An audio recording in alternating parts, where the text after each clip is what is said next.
We're waiting on a counselor from the U.S. Treasury Secretary Joseph Lavorgna. He is a counselor to the secretary. He was in, I think, the first administration. Right now, we were trying to get the Treasury Secretary on with us, but he is speaking, and Secretary Bessent just talked about the Trump accounts at the Deal Book Summit, and he said an amazing thing. He said the Trump accounts, quote, "This is the beginning of a shareholder economy." That's a little frightening because we've been warning against the stakeholder economy. How far down the road does Secretary Bessent think we were on the stakeholder if this is the beginning of a shareholder economy? We have the counselor to the U.S. Treasury Secretary on with us now. Joe, welcome. Thank you, Glenn. What did he mean by that? This is the beginning of the shareholder economy. Yeah, well, so what he meant by that was that the U.S. economy is one that thrives when you've got incentives to produce and work, which in the bill that the president signed, the Working Families Act, if you will, encourages capital formation and growth. And the ability to invest in the future, to teach, in many cases, yet to be born boys and girls, the power of compound interest and be a stakeholder in the capitalist system is my interpretation of what he meant. Cure many ills, and that we're making an investment in young Americans' future. And that. So, in other words, if you have a stake in the system, you don't want to burn it down. Right. Yeah. That, it's essentially the American dream. That, it's a way to build wealth creation. I mean, just to give you an example, the powers of compound interest. If you put $1,000 in 65 years ago, it's roughly 10.7% return in the S&P 500. That $1,000 would be worth nearly $650,000 today. So it's really building the American dream, helping people to build wealth, and it's a great investment for the future. When you think about what the Joint Committee on Taxation scored this, costing over a 10-year period is just under $15 billion. I mean, that's not a lot for a real payoff for people to be, have an incentive in the system for the U.S. economy to thrive. So, to be honest with you, Joe, I understand the reasons why it should be done. I think there could be some real benefits from it, but I'm stuck on a couple of things, and I'd like you to talk me down from the ledge on this one. This was proposed before. During the founding era, it was called agrarian justice, and Thomas Paine said we should give 15 pounds to everybody who turns 21.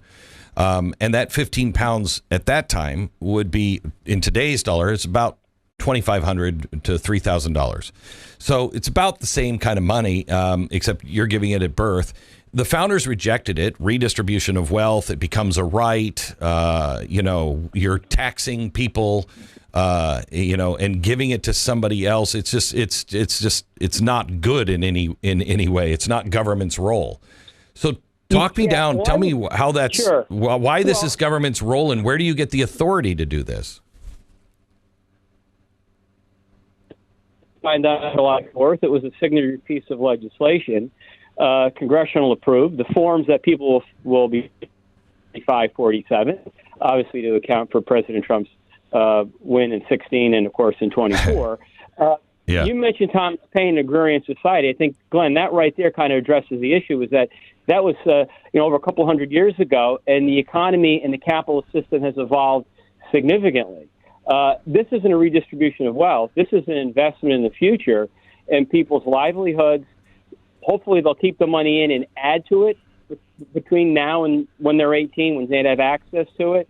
This is just a savings vehicle, and it's a way to build wealth and to have a stake in the system, and then to generate policies that are positive for the corporate sector, because the corporate sector is the one that hires people and giving people the American dream and ability to reach a higher rung. That's how I look at this, Bill. I don't look at this as government intrusion or anything along those lines.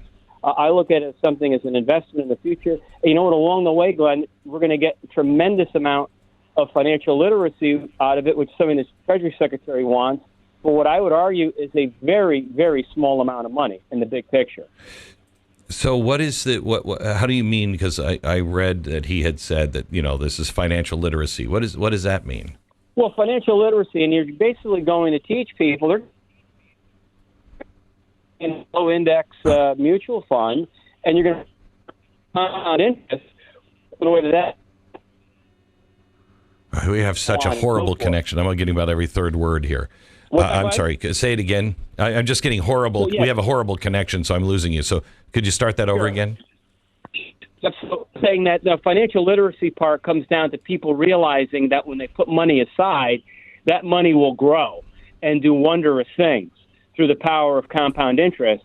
And they also can add to it. Like, in other words, if you added an extra $10 a month from what the government is providing, that would take that, if you looked in the past, in the math, instead of roughly 650,000 over a 65-year period, it's almost 1.5 million.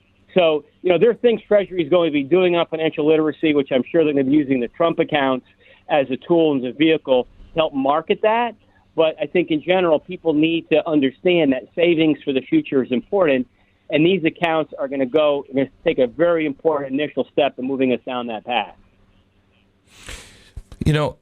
I so respect the Dell family for what they're doing, and they're getting raked over the coals today for all the wrong reasons. That's a private individual that's saying, I want to do this. And I think that is fabulous. I really do. Again, we're $38 trillion in debt. I really do. I'm so torn on this because I really do understand people feel like they don't have a stake. They're never going to get ahead. They're never going to get a house. All of this stuff that's leading them to this lie of socialism. We have to do something. But again, I'm so concerned about opening up a can of worms here that just gets out of control again.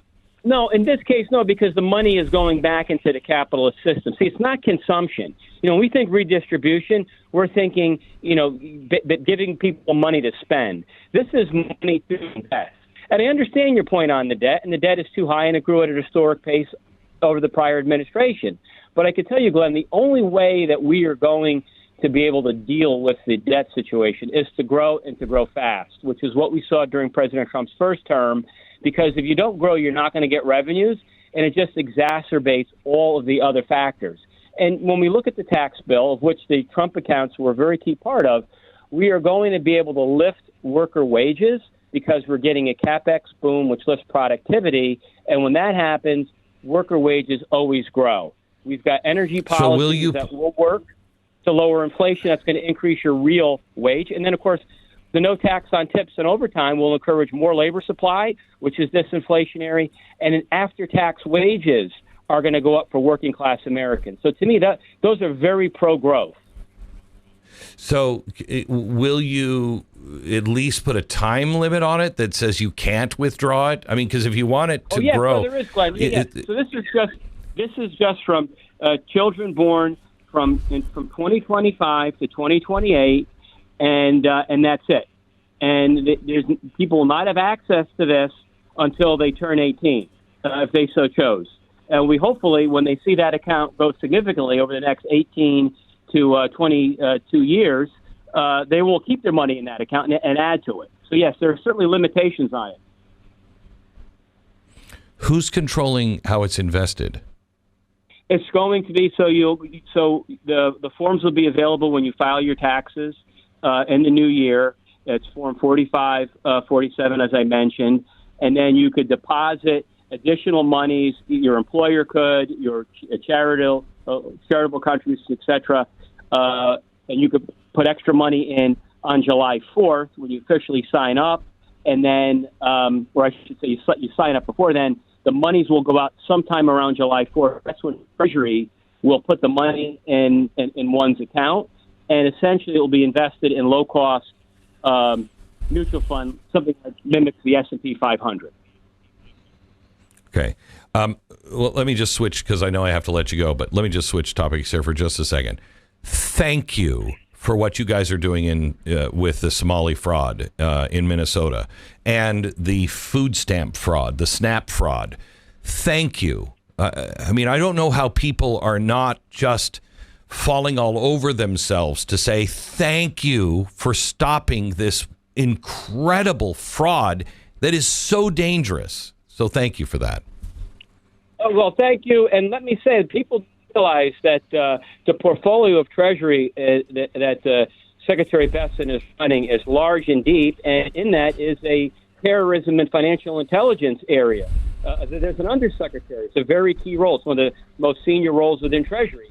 And the administration takes fraud and financial abuse, and certainly anything related to terrorism, with the utmost concern. I mean, this is DEFCON 4 in terms of importance. So the American people should know that the Treasury takes these things seriously. It's investigating, and we'll see what happens with it. But I appreciate highlighting it, Glenn. You bet. Will we see indictments for NGOs, et cetera, that are using foreign money to, at worst, perform a color revolution on America? Well, Glenn, if there is illegality, without question, it's too soon to say where this investigatory work is going to go. But absolutely, this will be, if there's laws broken, this administration will prosecute the perpetrators to the full extent that the law provides. No question about that. Good. Joe, thank you so much. I appreciate everything you're doing. I appreciate you coming on such short notice. You bet. Bye-bye. Thank you for thinking for yourself and being part of a movement, because that's really what all of this is. If you want the full story, you want to go deeper, go to blazetv.com/Glenn. Go there right now, sign up, no interruptions, just the truth, uncensored and unfiltered. Don't just watch, take a stand. And I'll see you over there in a minute.